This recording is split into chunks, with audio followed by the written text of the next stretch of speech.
Yang namanya anggota DPR itu yang ideal adalah dia punya kualitas yang bagus, dia punya legitimasi intelektual, dia legitimasi profesional, dan juga punya legitimasi politik. Sebaliknya yang kuat legitimasi politik saja, ya dididik dong. Jadi disinilah titik persemaian partai politik. Mendidik kaum intelektual dan yang profesional yang dianggap punya kemampuan itu, diajarin bagaimana cara membangun legitimasi politik dan mendapatkan legitimasi politik. Bukan numpang dengan cara membayar legitimasi politiknya. Dan dipercaya juga oleh rakyat ya. Dan dipercaya juga oleh rakyat. Sebaliknya teman-teman tanda petik yang intelektualnya itu rendah, kemampuan profesionalnya itu rendah, kualitas ber-DPR-nya membuat undang-undang itu rendah, pengawasannya rendah, tapi dia kuat secara legitimasi politik, dididik dong, diajarin. Jadi ada change di sini. Nah sayangnya di Indonesia hanya sedikit partai yang mampu melakukan itu. Dan sayangnya di Indonesia juga hanya sedikit anggota DPR yang kuat secara intelektual dan kuat secara legitimasi politik. Salah satunya Pak Julvan lah. Pak Julvan ini kan zaman jadi anggota DPR kan kuat secara intelektual, penguasaan masalah, informasi dan sebagainya, tapi kuat juga secara legitimasi politik.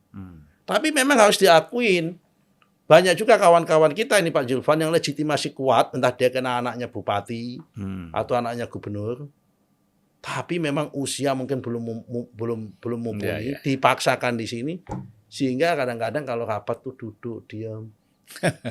Ada juga yang seperti kalau itu. Kalau istilah banyak orang sekarang tuh jam terbangnya belum sampai. Jam terbangnya belum sampai. Nah harusnya boleh itu dipaksakan, didik dong. 6 bulan tugas partai politik.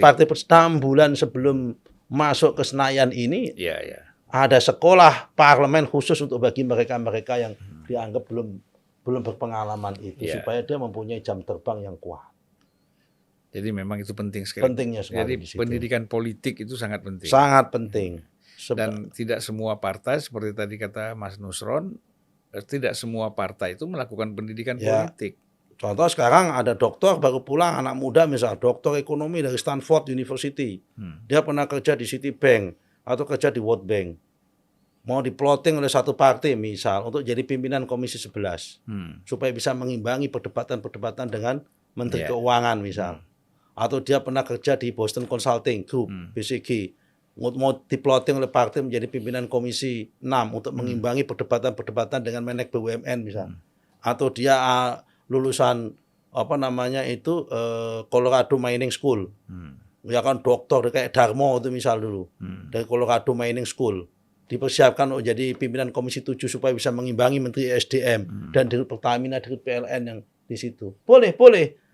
Tapi supaya dia dapat legitimasi politik, belajar dong kayak Darmo dulu. Darmo sekolah. Tapi dia diajarin main politik. Dia bisa kepilih. Meskipun kemudian nggak diambil. Yang sekarang jadi Dirut BUMN ya? Dirut PLN. Dirut PLN ya. Karena waktu itu kemudian dia ditawari menjadi deputi KSP oleh Pak Luhut, ditinggal DPR-nya. Tapi dia sekolah, pengalaman, legitimasi politiknya dapat. Artinya apa? Kalau memang dia diajarin dan ini bisa. Cuma masalahnya ini teman-teman nggak diajarin, dijadikan hanya disibukkan untuk duduk-duduk di meja, nggak bisa. Dan sayangnya juga kawan-kawan yang secara intelektualitas itu punya kualifikasi yang sangat bagus, itu juga tidak banyak yang ingin menjadi anggota DPR. Sayangnya di situ. Karena apa? Karena ini juga bagian dari perjuangan panjang kita sebagai aktivis politik. Citra politisi dan citra jadi anggota DPR itu masih jelek. Sehingga teman-teman itu merasa tidak nyaman kalau duduk menjadi anggota DPR. Capnya itu masih cap koruptor. Itu memang penilaian itu kita lihat wajar ya. Tetapi kan kalau memang kita tidak ingin melakukan hal-hal yang secara melanggar hukum, kan nggak ada masalah sebenarnya. Sebetulnya ini harus ada kampanye. Kalau negara orang baik, negara Indonesia ini menjadi baik. Kan Undang-Undang Dasar kita sudah mengamanatkan bahwa syarat menjadi pemimpin nasional itu harus lewat partai politik dan jabatan politik. Ya.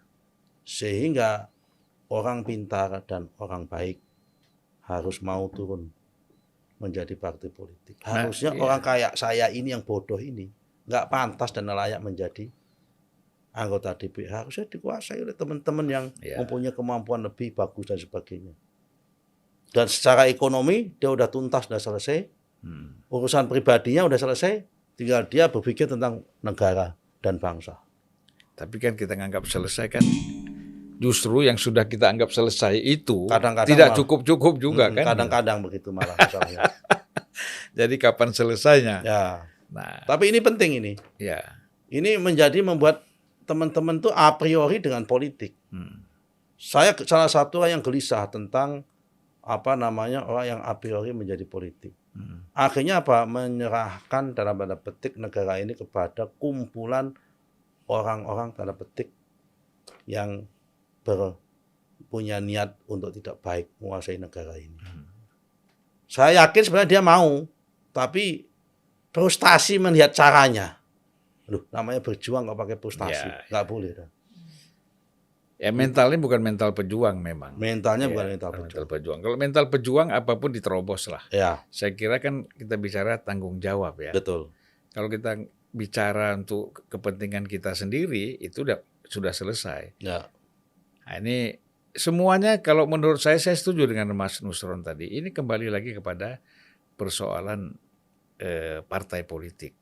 Apakah kepemimpinannya punya kesadaran untuk melakukan pendidikan politik ya? Nah, itu saya kira yang harus menjadi perhatian. Golkar sebetulnya sudah memulai dengan membuat Golkar Institute. Tapi sayangnya saya lihat beberapa alumni Golkar Institute hanya beberapa yang mau nyalek. Terus dia ikut pendidikan itu. Sekolah kepemimpinan itu mau dipraktekkan di mana? Sayang itu harusnya itu di Golkar Institute itu. Jadi jangan memaknai bahwa kepemimpinan itu hanya bisa muncul dengan kemampuan akademis dan IPK yang bagus. Itu nggak cukup. Harus sekali lagi ada legitimasi. Iya.